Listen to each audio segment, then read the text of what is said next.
it sort of started from a very early age, and it wasn't initially the juggling and the Jude coming together. That sort of happened later. So I was introduced to the concept of pediatric cancer because my mom was always a big fan of St. Jude. I mean, she had seen the Marlo Thomas commercials on TV as a child and just bawled her eyes out and begged her parents to donate, but she always knew that she wanted to do something more. And so she felt that it was important that I recognize that there were kids just like me who couldn't play their sport and they couldn't hang out with their friends and they couldn't even live a normal life or just sit in a classroom because they were sitting in hospital beds. And I think that she really instilled just a sense of gratefulness and appreciation for my health, but also an awareness that it could happen to me. It could happen to my friend. And that to me was very daunting. It was very jarring. But instead of turning it into a negative, I think I turned it into a positive. And I was introduced to St. Jude and I started to do my own research. I actually did like a big research project in like fourth or fifth grade on St. Jude because I was so moved that they treat kids with cancer free of charge. And they're the only hospital in the entire world that provides that sort of level of care for free. That really resonated with me because I thought, well, if God forbid, if I or anyone I knew had to endure this catastrophic disease, we would not have to worry about the financial burdens of treatment. That's how I got introduced to St. Jude. Fortunately, at the time, I did not have any sort of personal connection, but it wasn't until when I was 8 years old and I joined a competitive soccer team. I was a very technical player. My coach recommended that I start soccer juggling to improve my technical abilities. I had this aptitude for it. I would do it before school, after school. It was kind of an obsession, almost therapeutic. I had a lot going on as a little 8 year old, and it was just an outlet for me to do something that was physically rewarding and something that I was very capable, very good at. And people kind of responded to that. You know, I was like had the highest record on my team, and it was sort of abnormal for my age for a little 8 year old to get 100 soccer juggles in a row. I was just thinking, well, there's this place, St. Jude, and I have this juggling. And what if there was a way to put two and two together? And so I asked my mom to help me set up a website. And I sent out a big newsletter one summer to all my friends and family, anyone that I knew. And I said, for this summer, I'm going to be juggling my soccer ball every day. You can donate a penny, a dollar, whatever you have to St. Jude. And I think my goal for the first summer was to raise $1,000. And I ended up raising $32,000. And that's when I knew that this was not going to be a one time thing. I think that any sort of recognition is really important because it just exposes you to another group of people or just other people that maybe don't know your story or know your cause. The Jefferson Award provided was not only a sense of pride, and of course, like you feel honored, and I was just so grateful that they chose to honor me in the Bay Area. But for me, it's just another opportunity for me to advocate for pediatric cancer funding and for St. Jude and for not only awareness for pediatric cancer causes, but promotion of youth and philanthropy in general, which has become a huge part of my journey. That's almost its own cause, has been look at what I did at 9 years old. So many other 9 year olds could do what I do. Every other 9 year old can do what I did. And so I think that it's really important that adults specifically who follow the Jefferson Award are recognizing that that youth and the next generation have so much power and so much influence and can cultivate these sort of sustainable and meaningful projects if we are given the resources and scaffolding and the structure to do so.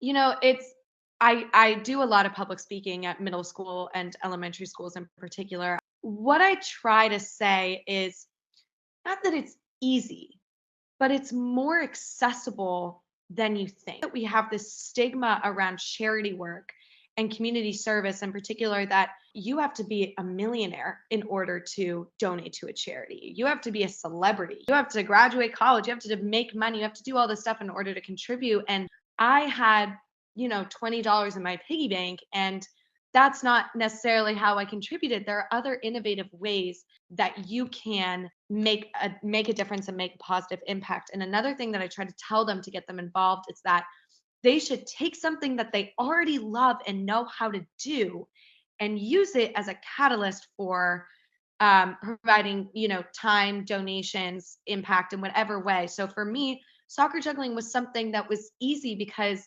I love to do it. I think that that's the easiest and the most rewarding way that kids can get involved. That's the message that I like to push. And I also just like to tell them that I sat in your seats, I was in your shoes. I was a kid just like you, and I was your age when I started this, and it's so possible. I think by far the most meaningful part of this project has been connecting with patients and their families. First patient I ever met was a girl named Kayla. She's like 6 months older than I am, and we were both 10 at the time, and she lived really close to me, and a family friend knew that she was treated at St. Jude for medulloblastoma, which is a form of brain cancer.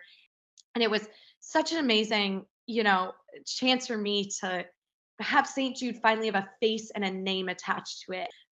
Catapulted my cause into just so much more of just than juggling a soccer ball. I now felt so connected and invested in St. Jude. I met a little boy named Riku and another little boy named CJ who loves playing soccer. This kid Chandler who just graduated from college, and we spoke together at a conference, and he was treated for leukemia when he was like 17 years old at the hospital. Another girl, Ashlyn, like so many patients and their families.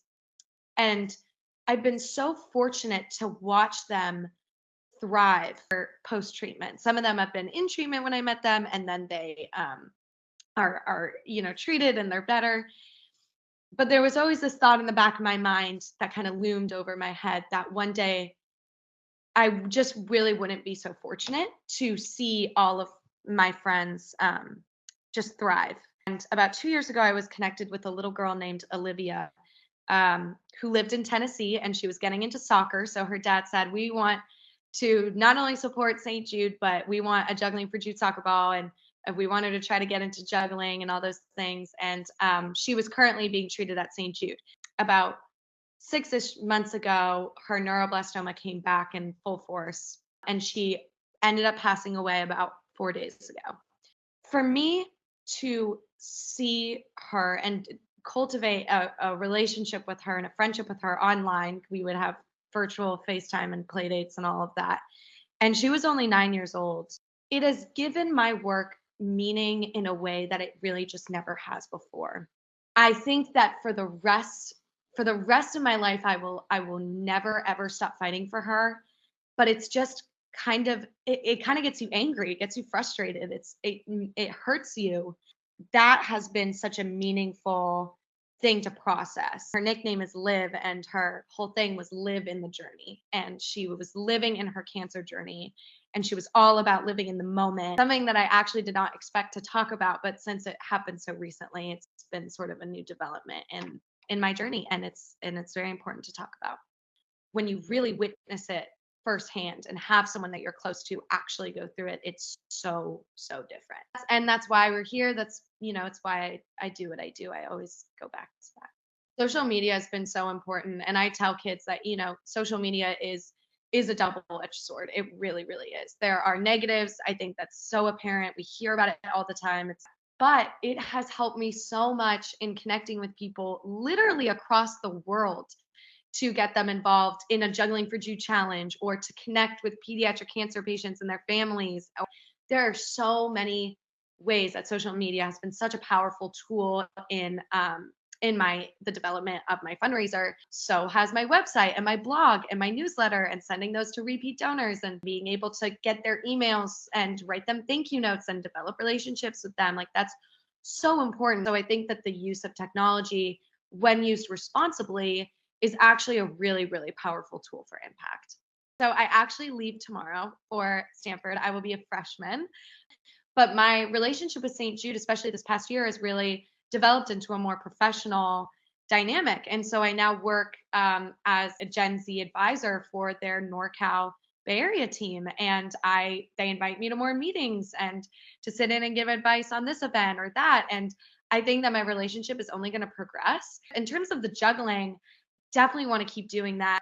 I want to get connected with the soccer teams down there, because their soccer teams are incredible. Do some sort of campaign with them, or get connected to someone at school that knows this soccer team or whatever, and just kind of branch Juggling for Jude out in a way that is in line with how I'm also growing up as a person. I think it's going to grow up with me, and hopefully find some innovative ways to continue fundraising. I think another thing that I would just kind of emphasize that has been such a big part of my journey is the role of being an advocate for youth and philanthropy. am really, really like optimistic about my next generation and the generations before us. And I think that's something that I've also done, not only public speaking to middle schools and elementary schools about the importance of giving back, but also to conference rooms and to leadership conferences with, adults in the philanthropic community as well as in the corporate community, and working towards building some sort of like ethical exploration amongst our youth and in our public school curriculums that will encourage kids to really, really reflect on their values, and from a very young age, because it's never too early to get started in impact and meaning and giving. And it has changed my life for the better. I've developed so many skills, and like public speaking skills at such a young age, and people skills, and learning how to connect with patients, learning how to connect with their families, having difficult conversations, having conversations with corporate leaders or nonprofit leaders. I just turned 19 years old. And so many kids can also develop that skill set if they're introduced to this sort of meaning and these sorts of projects. Obviously, I'll forever always be an advocate for pediatric cancer, considering my emotional investment in it and connection. But I will also never stop fighting for kids to get involved in their own ways, because I think that's equally as important.